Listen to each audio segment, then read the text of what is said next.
if we have a system that works and individuals in these offices who swear to protect sovereignty of nations, then there is no problem. So are we saying that our problem then is the people we have in office, perhaps? Well, if you study societies properly, you'll understand that societies operate around systems. And societies begin from families. In a family, there's a system. And the system is basically how things run. There are the decisions that are made by children. In fact, children will always have desires.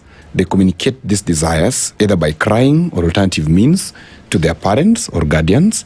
Then their guardians will sit and ponder about these desires and see if they can meet the desires, then agree on how to meet these desires, okay? Now, once they agree, then somebody, either the mom, or it depends who holds the power, because in many families, mothers actually hold the power in decision making. You can't do anything, they will tell you. Okay? So the mother decides. Now, societies also work in that manner. So the father in a family, for me, I always say, is the leader of that family. The final decision rests with the father. But the governor of the house is the woman. In fact, even you, Aseta, I'm sure, in your house today, you cannot make many decisions of day-to-day running of that house. You cannot even buy a chair in that house unless your wife says yes. Inshallah. Even the quality. Oh, inshallah. Politics. So, now let's transpond that to the national scale. Are our problems system problems, or are they attitude problems in this country? I can tell you, if you understand societies, you'll understand that the biggest problem we have is a systems problems and not society problems. Because, of course, human behavior is in that particular, and it's always dynamic, it's fast shifting. Okay. Sorry, so just that we've come to the system. So are we saying that governments and their way of operation were based on the presupposition that a system was going to be in place, that everybody's already agreed, this is the system, we are following it.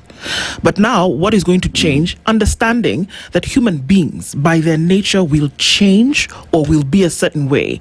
That it is very difficult for you to put all human beings in a room and tell them to behave the same way. That's why you have a system. What we are not going to do is tell you how to behave. What we are going to tell you is that the system is already in place. Follow the system. Do everything else that you need to do. So governments were formed with the basic understanding that a system is in place which ought to be followed. Now, would you say that successful governments are those which follow the system, but that the politics of the day, in terms of how the government will run, then is change, malleable, can move? Very good question. And that's why we always say political goodwill. You've heard of this term. People say, oh, political goodwill. Even for the banks, political goodwill. You go to the market, political goodwill. Why do you think they always talk about goodwill? Because we know that human behavior will always supersede systems. For example, there's a friend of mine, he sat here severally, Joshua Nyamuri. When, I think it was the Swedish embassy or something, that wanted to revamp Jomo Kenyatta sports ground in Kisumu. In that sports ground, just a quick definition, in that sports ground, there were 2 gates only. But people started forming panya routes across the fences. And when they wanted to redo this Jomo Kenyatta sports ground, Joshua, I remember telling me, he took this ambassador and went and sat at a hotel opposite, rooftop of that hotel, and they observed how human beings were behaving and said, don't interfere with their behavior. In fact, enhance it. Because their behavior tells you who they are and how they want their things run. So let's have the goodwill of these people to buy into what we want. And they created about 7 gates on the panya routes that these guys were doing what?